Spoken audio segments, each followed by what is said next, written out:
In a mining colony prison, dozens of prisoners are forced to work every day while wearing a special gadget on their mouths that doesn't let them speak. When a machine known as the Crusher Pit breaks down, a guard calls prisoner Kai to fix it. In just a few minutes, Kai gets the machine working again.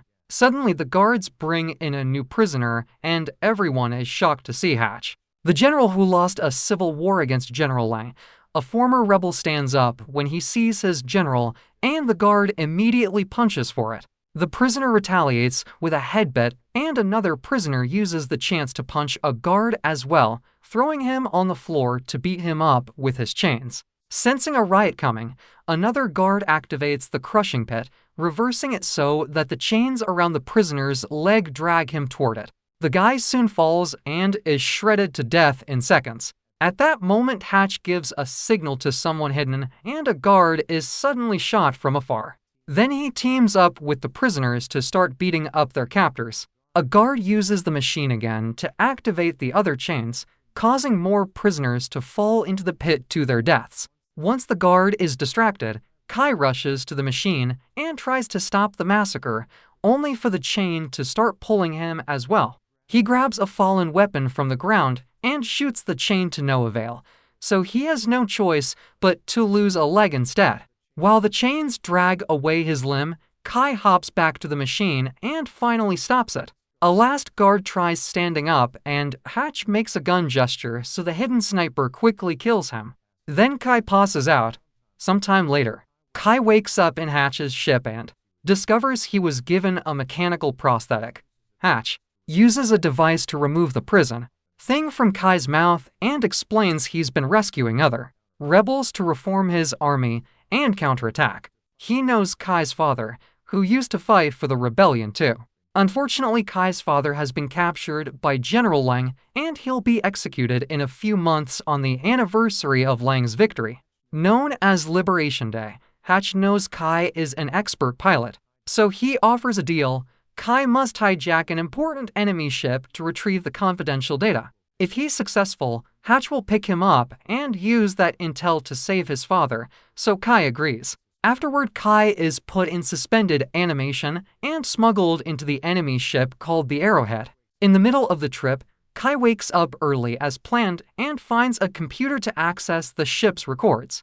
On the radio, Hatch explains that all Kai has to do is plug in the device, and the gauntlet will do all the work. As Kai downloads the information, a message pops up on the screen informing him that the system would be vulnerable if he continues.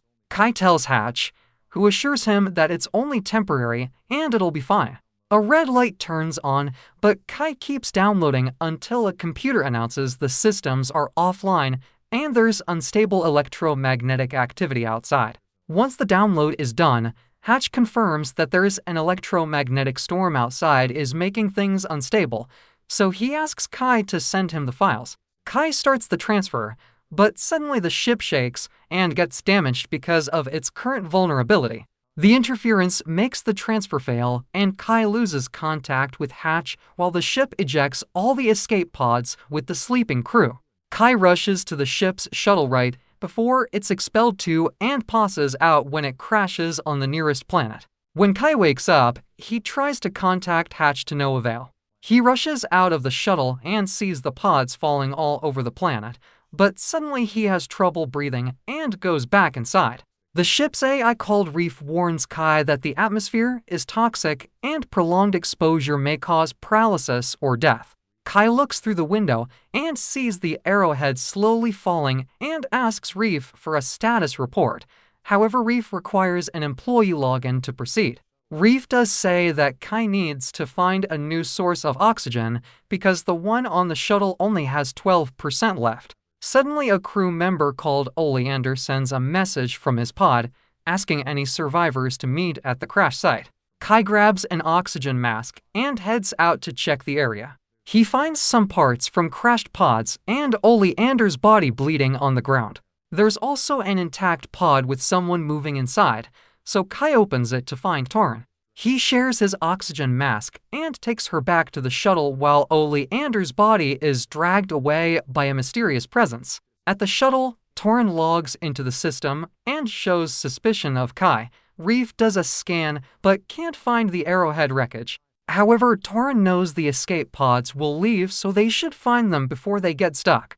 Kai follows her after failing again to send Hatch a message. While the duo wanders around, Torin explains they're actually on a moon, and the planet is the big sphere they see on the sky. Eventually, they find a research probe on the ground, and Torin is impressed by how much the atmosphere has oxidized the metal. Moments later, they find the crashed Arrowhead near a glowing obelisk, which Kai is sure wasn't there before. The duo discusses how to proceed since Kai points out he won't be allowed into the pods. Torin realizes he works for Hatch and mentions that the general was a cruel man who used to raid colonies before the war, killing thousands of people. However, Kai says it's all propaganda and decides to go back to the shuttle. Kai takes over the pilot's seat and asks Reef to activate the flying system, but Reef refuses because Kai isn't authorized.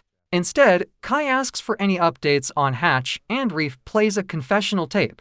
A video shows Hatch after he lost the war admitting all his crimes. However, Kai notices that Hatch makes a weird gesture and wonders if it's true. He asks Reef for more information, but it's classified.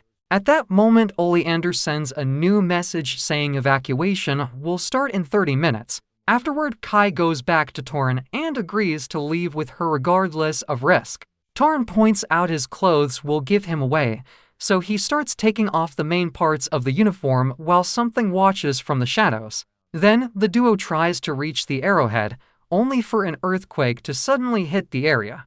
Torin turns around and is shocked to see Kai being dragged away by something in a cave. She grabs his hands and tries pulling him out. However, she isn't strong enough and Kai is taken away. Scared, Torin runs toward the Arrowhead, but it's too late.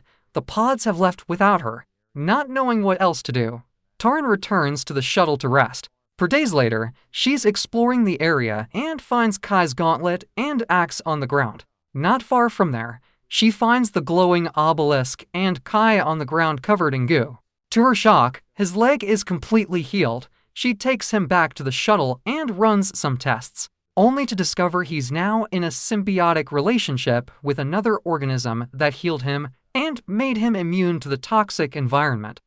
Reef keeps on trying to offer information, and an annoyed Torin shuts it up, reminding it to only speak when prompted. When Kai finally wakes up, he explains that he doesn't remember anything, only that he was asleep. He feels quite heavier yet fine. Torin points out she can't fly the shuttle either because she's a biologist. Only certain employees had access to that system. The duo decides to check the obelisk, and Kai hits it with his axe, discovering it's actually a soft cocoon. Inside they find Oleander's body also covered in goo. They carry him back to the shuttle, and when Torin touches Oleander's face with her bare hand, he keeps on twitching. Kai pulls out some wires to bring the scanner outside, and they scan Oleander's eyes, which finally gives them access to the flying system.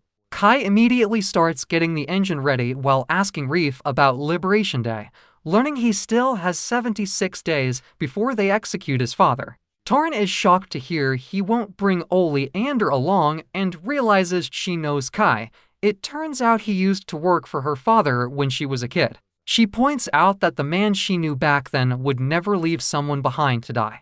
Outside, Oleander finally awakens and throws up.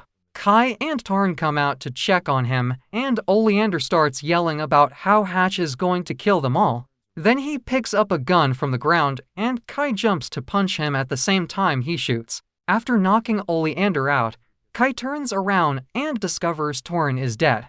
Furious, he starts beating Oleander up. Suddenly he freezes because he notices he has been shot as well. His body starts wriggling, and he passes out on the ground. Sometime later, Kai wakes up near the obelisk, looking perfectly healed. After seeing mysterious lights flying in the sky, he goes back to the shuttle area and is shocked to see Torin's and Oleander's skeletons. He enters the shuttle and discovers the engine is failing, so he asks Reef for an explanation. It turns out he's been missing for 34 days, during which the engine was left running and eventually burned out.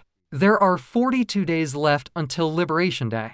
Reef also reveals that while Kai was gone, It detected Ole Anders' heartbeat in the area, meaning he's being revived just like Kai. Curious, he goes to the caves and notices footprints on the sand. When he reaches out, his hand glows like the obelisk, so he decides to go back. For the next few days, Kai searches for crashed pods and takes their parts to fix the engine. He also retrieves Taran's ID badge. Reef plays cartoons for him while he works. One night, Kai wakes up when he hears a strange sound. Suddenly, he starts feeling unbearable pain, and Reef detects an alarming heart rate. Kye leaves the bed only to fall in agony, breaking the repairs he's been doing. Reef points out he may do worse and asks him to leave. Then Kai runs to the cave and hears the same weird noise before a terrifying monster appears. He immediately runs out and falls to his knees in pain as weird limbs come out from his back, making him pass out. Sometime later, Kai wakes up covered in goo again and returns to the shuttle. He concludes fear and pain trigger the transformation and wants to get rid of the creature inside him. Frustrated, he starts punching the engine and mentions Liberation Day, desperate to save his father. Unfortunately, Reef informs him that he slept for a long time and Liberation Day happened 2 days ago. A crying Kai goes out and falls on the ground, accepting his fate is to be stuck here forever. 3 years later, Kai is still living on the moon. He's trained his body, and now whenever he accidentally hurts himself, he can stop the transformation before it happens. In the sky, he can still see the mysterious lights flying. One night, he sees something glowing inside a helmet and gets excited. He brings it outside and frees a firefly, who joins others of its kind to make a beautiful light show. When he returns to the shuttle, he finds footprints outside and discovers Taran's badge is gone. As he discusses the situation with Reef, the AI shares a theory. He thinks Ole Ander has the same symbiotic relationship as Kai's, meaning he's been revived, but he's stuck in the monster form. Reef thinks death is part of Kai's life cycle now. The bodies die, but their consciousnesses live on in new replicated bodies. When Reef asks Kai to self-delete so it can study the body to find a cure, Kai refuses, saying it's just a theory, and him reviving in a new body isn't guaranteed. Afterward, Kai searches for the Ole Ander monster and is shocked to find one of his dead bodies. He brings it back to the shuttle and puts it up as bait. When the monster comes close enough, Kai comes out and finally shoots it, while hearing roaring in the distance. He cuts off a piece of the monster and brings it to Reef, who scans it to confirm this is indeed Ole Ander's DNA. It also cross-references dates and points out the roaring could be heard every time Ole Ander or Kai died, which means something out there reacts to their deaths. It sounded like a mother mourning her young, and it probably activated the revival process. Kai doesn't understand much because he isn't a biologist, and hearing that word prompts Reef to mention Taran. When Kai authorizes the AI to share information, it plays a recording of the night of the shooting. It turns out Taran had been unconscious, not dead, and she escaped after Kai died. The skeleton Kai found later had been his own. Kai gets angry because Reef never mentioned that Taran was alive in 3 years, so Reef has to remind him he can only share information when prompted. Now Kai has a new purpose, finding Taran. He takes parts from the shuttle and builds a body for Reef so it can follow him around during the search. After lots of wandering, they make it to the caves and Reef tries scanning the tunnels. However, there's a strong electromagnetic interference that messes with its system. They decide to follow that weird signal and Kai starts smelling something weird. Since it's dark, he asks Reef for something bright and the AI plays a rather loud video. Kai has to run to disconnect the sound, but it's too late. The creature comes out of the shadows and attacks. As Kai dodges the attack, Reef gets tackled instead, and the monster goes after Kai next. It quickly bites his arm, and Kai uses the chance to hit it with his axe, killing it. At that moment, the same roar echoes in the cave. Kai follows a glow at the back and finds his original body next to Ole Anders. After the initial shock, he covers Ole Anders' face and suffocates him out of mercy.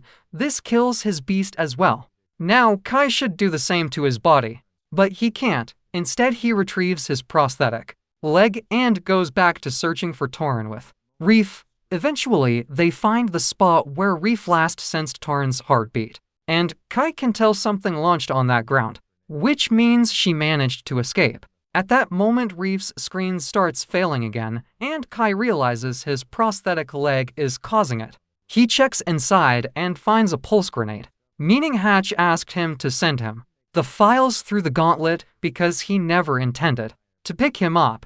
Suddenly, the lights in the sky start crashing on the ground, and Kai rushes to check on them only to discover it's the escape pods, which doesn't make sense because they left 3 years ago and he saw them in the sky every day. This prompts Reef to share some classified information. This moon is under an experiment for time dilation. Time passes fast here because the general wants a way to manufacture weapons and soldiers quickly. Years pass on the moon while outside it's only been minutes. At that moment, Kai sees a ship approaching, so he gets the research probe ready. The ship lands and Hatch comes out with a guard. He did receive Kai's messages and it took him just 20 minutes to come, but for Kai it was years. Kai realizes it was Hatch who shot down the arrowhead and the pods because he wants to use this moon for his own army. He tells him all the information is in the shuttle, but Hatch knows he's lying and knocks him out. When Kai wakes up, he's chained up in the shuttle and discovers they have Torin too. When Hatch threatens to kill her, Kai tells him he hid all the intel inside the research probe. Then Hatch goes looking for the probe, and once he finds what he wants, he activates the grenade in Kai's leg. However, Kai expected this and put the grenade inside the probe, which now explodes. At that moment, Kai's body starts glowing and he fully transforms into the monster form. The guard tries to shoot him down, but Torin tackles him to stop him. As Kai gets too close to Torin, Reef appears outside and calls for him. The creature bursts out covered in blood and destroys Reef at the same time Torin comes out, meaning the blood belongs to the guard. With sweet words, Torin reaches out to the creature and tells him he can control it. The beast steps back and soon Kai returns to his human form. He returns to Torin and together they grieve for Reef. Suddenly, a heavily wounded Hatch appears and starts shooting at Kai before stabbing him. Kai uses his monster strength to grab Hatch by the neck and allows a creature limb to come out to kill him. Afterward, the duo manages to reactivate Reef and they escape in Hatch's ship. Meanwhile, near Hatch's body, a roar can be heard.